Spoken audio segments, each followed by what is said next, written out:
자, 여러분 안녕하세요. 반갑습니다. KNL 김강훈입니다. KNL은 내 건강, 가족 건강을 지키기 위해 노력하는 여러분을 응원합니다. 자, 우리가 관심이 있는 것은 기능의학이라고 하는 것인데요. 이 기능의학이라고 하는 것은 중심에 여러분 자기 자신, 내 자신이 중심이다 이겁니다. 그렇게 내 자신을 놓고 접근하는 방식입니다. 자, 그래서 앞으로는 이 기능의학이 어떤 것이고 우리 자신과 가족의 건강을 위해서 무엇이 중요한지 그런 것을 알려드리도록 하겠습니다. 오늘은 대사증후군 그리고 인슐린 저항 여기에 대해서 알아보는 시간을 갖기로 하겠습니다. 여러분, 우리 미국 얘기 잠깐 해볼까요? 미국에서는 의사들이 처방 내릴 때 참고하는 PDR이라는 책자가 있어서 이 PDR에는 약 25만 개의 약품과 물질이 등재되어 있습니다. 그런데 이 중에 500여 개에 이르는 항생제를 제외하면 증상을 완치하는 것이 아닌 완화하는 제품에 해당됩니다. 자, 그래서 상처를 입게 되면 해당 부위를 관찰하면서 악화시킬 수 있는 원인을 사전에 차단하고 빠른 회복을 돕는 방향으로 치료를 해야 할 텐데 증상 완화에만 관심을 가지다 보면 자칫 눈에 보이는 증상만 사라지고 내부는 곪고 썩어서 절단해야 하는 상황에 이를 수도 있겠죠. 자, 여러분들, 그래서 여기 conventional medicine, functional medicine 이렇게 소개를 했거든요. 무슨 얘기냐? conventional medicine이라고 하는 것은 전통적인 의학이다 뭐 이런 의미이긴 한데 뭐 그렇게 얘기하면 우리 한의학 이런 거하고 혼동할 수가 있으니까 일단 현대의학이라고 합시다.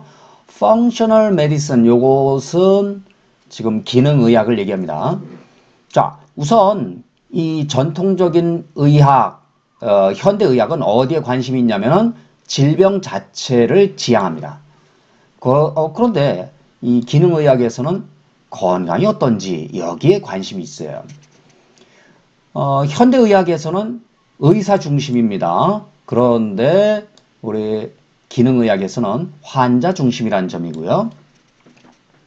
자, 그리고 기능의학과 다른 점이 현대의학에서는 증상이 같다 그러면 누구든 똑같이 처치를 합니다. 처치를 한다 그러면 뭐 좀 어색한 느낌이 들기도 하는데 뭐 처방이나 주사 놓는 거나 뭐 이런 게 다 똑같다 그 얘기죠. 그런데 기능의학에서는 그 각 개인에 대해서 전체적인 입장에서 접근한다. 그런 게 특징이고요. 그리고 현대의학은 매우 전문화되어 있죠. 자, 그런데 비해서 이 기능의학에서는 이 질병의 원인, 이게 뭔지 그것을 이제 찾아보는 것이고요. 자, 그리고 현대의학은 이 진단이 어떤 증상, 이거에 기반으로 해서 진단이 내려지고요. 그리고 조기 발견, 이것을 이제 상당히 중시합니다. 자, 그런데 이 기능의학에서는 뭔가 좀 개별적으로 다 차이가 있겠죠. 생화학적이나 아니면 뭐 개별적인 그 체질 뭐 이런 게 다 차이가 있을 테니까요. 그런데 관심이 있고요. 그리고 예방의학적인 관점에서 접근한다. 이런 것이 중요한 차이점이 되겠습니다. 자, 여러분들, 현재 당뇨, 혈압, 고지혈증, 암 등을 치료하는 방법이 지금 증상에만 몰두되어 있다 이런 뜻이죠. 이렇게 나옵니다. 당뇨 치료제, 고혈압 치료제 이런 건 없고 단지 혈당을 낮추는 약, 혈압을 낮추는 약 이런 것만 있을 뿐입니다. 현대의학에서 치료의 성공 여부는 증상 완화 정도에 의해 평가됩니다. 예를 들어 혈압이 120에서 80mmHg 범위 내에서 유지되면 고혈압 치료가 성공적이다. 이렇게 평가하는 게 이제 그런 사례에 해당하죠. 고지혈증이나 당뇨에 대해서도 마찬가지입니다. 원인이 제거되었는지는 확인하지 않습니다. 수치가 올라간 원인에는 관심이 없고 의사와 환자 모두 증상을 완화시키는 데에만 전념합니다. 혈압이 120에서 80mm Hg, 이게 이제 일반적으로 정상 혈압 범위다 이렇게 얘기하는데, 요 정도를 유지하면 의사뿐만 아니라 환자도 안심하고 이게 표준화된 진료 모델이다 하는 겁니다. 자, 그런데 여러분들 여기 한번 보십시오. 여기 보시면은 이 대사증후군 한국에서는 어떻게 진단하는지 진단 기준에 대한 얘기가 나와 있죠.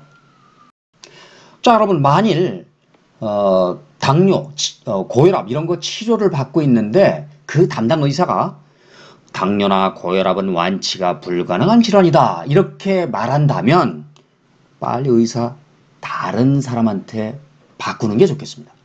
왜 그러냐?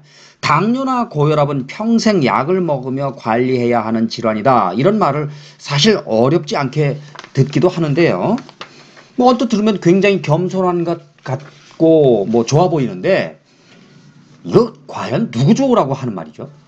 당뇨는 2, 3주 안에 고칠 수 있는 방법이 있는 질환이고 이들 질환을 환자가 평생 관리해야 하는 것으로 만들어 놓은 이유는 보험회사와 제약회사가 성공적인 비즈니스 모델에 부합하기 때문에 계속 누군가 약을 소비해줘야 할 거 아닙니까? 이렇다는 사실을 좀 깨달아야 하겠다 이겁니다. 좀 깨달았으면 좋겠어요. 제약회사는 환자가 건강해지는 것보다 질환을 계속 앓고 있어야 더 많은 돈을 지속적으로 벌 수 있습니다.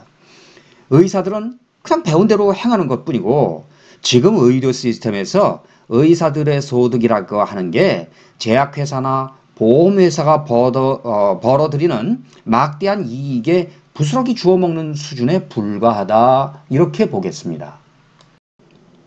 자, 그러면 당뇨, 고혈압 이런 게 완치가 불가능해요? 아닙니다. 완치 가능합니다. 어떻게? 생활습관 고치면 됩니다. 자, 여러분들 인슐린 저항 이런 말 많이 들어봤죠? 요 인슐린 저항 여기 영어로는 이제 인슐린 레지스턴스 이렇게 부르는데요.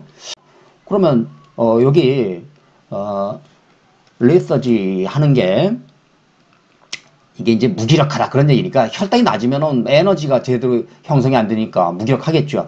이렇게 되면서 이게 돌고 돈다 이런 사이클을 보여주고 있습니다. 자, 우리 다시 약과 관련한 얘기로 돌아가면요. 약을 복용하면 잠시 증상이 완화되다가 몸이 약에 대해 저항하기 시작하면 다시 악화됩니다. 그러다 보면 약을 추가하거나 바꾸게 되고 결국 약의 부작용으로 인한 증상들을 완화시키기 위해 새롭게 약이 추가되는 악순환이 반복됩니다. 당뇨, 고혈압, 비만 이런 것들을 이제 대사증후군 이렇게 얘기하는데 사실 이거는 같은 질환인데 증상만 다르게 나타나는 겁니다.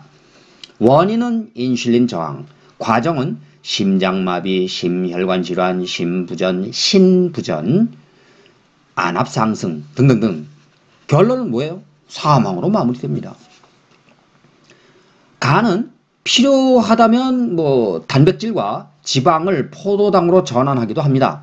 그렇지만 인체는 음식 속에 있는 탄수화물을 분해해서 생성된 포도당을 1차적인 에너지원으로 사용하거든요. 그렇기 때문에 인슐린 저항을 바로잡으려면 무엇보다 탄수화물 섭취를 통제해야 한다. 요거 잊지 마시기 바랍니다. 여기 한번 보세요. 지금 요게 인슐린입니다. 인슐린이 여기 요 녀석을 그 인슐린 수용체라 그래요. 요거 인슐린 수용체에 가서 탁탁 이렇게 붙어요. 이렇게 붙으면 이제 세포죠.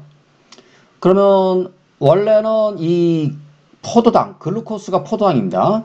포도당이 세포 바깥에서 들어갈 수 있는, 세포 안쪽으로 들어가야 세포 안에 있는 미토콘드리아가 이제 그걸 에너지로 이제 써먹을 텐데, 이게 문이 닫혀 있단 말이에요. 이 인슐린이 이렇게 턱턱 인슐린 수용체에 결합을 하면은 이때 문이 쓱 열립니다. 그래서 문이 쓱 열려가지고 포도당이 안으로 이렇게 들어가는 거예요. 포도당이 안으로 들어가면 미토콘드리아 쪽으로 가서 여기에서 이제 에너지를 생산해내는 것이죠. 자, 그래서 포도당은 인슐린의 도움을 받아 세포 내로 이동하고 세포막에 존재하는 인슐린 수용체와 인슐린이 결합해서 포도당이 세포 안으로 들어갈 수 있는 통로가 열립니다. 음식을 섭취하면 췌장, 이제라고 하죠.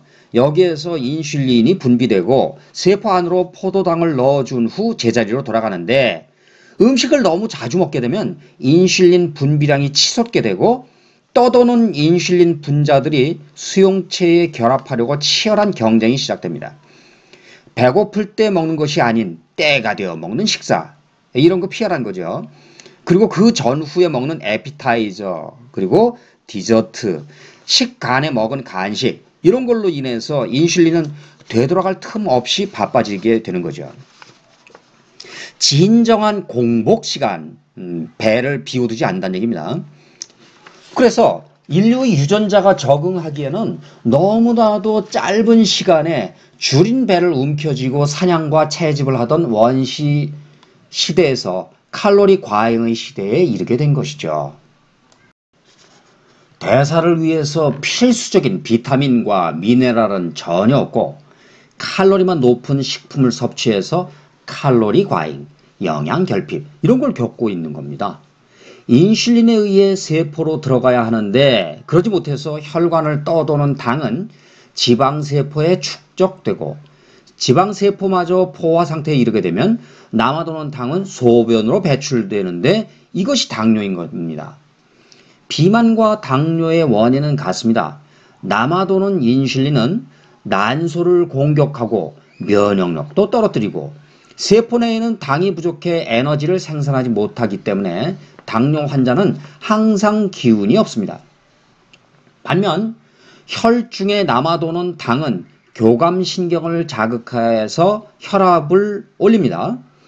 체중이 500g 증가하면 우리 몸은 3.5km 혈관을 새롭게 만들어, 여기 이제 혈관을 새롭게 만드는 것을 우리 엔지오제네시스 이렇게 부르거든요. 이거는 이렇게 혈관이 새로 생성되기 전입니다. 이 엔지오제네시스 혈관이 새로 생긴 이후에는 어떻게 돼요? 그림, 멋있죠? 이렇게 변합니다. 혈관이 이렇게 있다가 이렇게 엄청나게 늘어나죠. 우리 몸 전체의 혈관이 대략 한 12만 5천 킬로미터쯤 된다 그래요. 자, 그런데 500g 증가하면은 이렇게 이제 혈관이 증가하니까 약 3.5km, 어마어마하죠. 혈관이 이렇게 증가한다는 얘기입니다. 뭐예요? 이렇게 혈관이 새롭게 증가하면 원활한 혈액 공급을 위해서 심장은 혈압을 높일 수밖에 없죠. 좀 더 세게 밀어줘야 되니까. 고혈압이 이렇게 해서 시작되는 겁니다. 노화와 운동 부족은 혈관의 탄력과 기능을 저하시킵니다. 또한 영양 상태의 불균형은 혈관벽의 경화를 유발합니다. 혈관의 혈액 수송 기능이 저하되면 심장은 더 강하게 혈액을 공급하려 하기 때문에 혈압이 높아집니다. 혈압이 올라가는 것은 생존을 위한 몸부림인 셈이죠. 이를 약으로 떨어뜨려 가지고 혈관 파열을 막으려 한다 하는 건데 사실 혈관이 터지는 원인은 고혈압 때문이 아니라 동맥경화 때문입니다. 격렬한 운동으로 해서 일시적으로 혈압 상승은 혈관이 건강한 사람한테는 아무런 문제가 되지 않는 거죠. 만약에 이게 문제가 된다면 운동 열심히 하는 사람들 큰일 나겠죠. 그래서 격렬한 운동은 기피 대상이 되어야 할 텐데 그렇지 않단 말이에요. 이를 즐기는 운동 마니아들은 죽음을 감수한 위험천만한 행위를 매일같이 하고 있는 것으로 해석할 수밖에 없게 됩니다. 자, 이번 시간은 여기까지 진행하고요.